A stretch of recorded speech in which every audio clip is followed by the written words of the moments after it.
mahasiswa IAIA sengkang belajar jurnalistik di Tribun Timur. Sebanyak 10 mahasiswa dari Lembaga Pers Mahasiswa Movement Line Institut Agama Islam Azadiyah, IAA, sengkang berkunjung ke kantor Tribun Timur, Jalan Cendrawasih nomor 430, Kota Makassar. Rombongan diterima langsung oleh Wakil Pemimpin Redaksi Tribun Timur, Ronald Ngantung. Lembaga Pers Movement Line merupakan lembaga pertama di IAIA yang fokus pada peningkatan pemahaman mahasiswa terhadap dunia jurnalisme. Terbentuknya Lembaga Pers Mahasiswa IAI Azadiyah sengkang dilatar belakangi lomba kepenulisan feature dan opini yang diselenggarakan oleh PT KAI.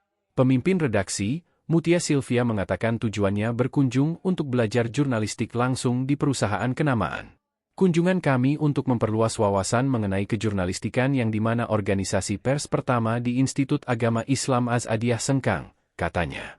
Staf liputan, Hajar mengungkapkan kesannya saat berkunjung di Tribun Timur.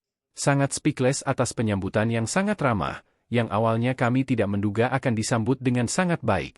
Harapan kami untuk Tribun Timur Makassar semoga tetap menjadi media yang karyanya dapat dijadikan sebagai ibrah, ujarnya.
Download Tribun X sekarang, menghadirkan lokal menjadi Indonesia.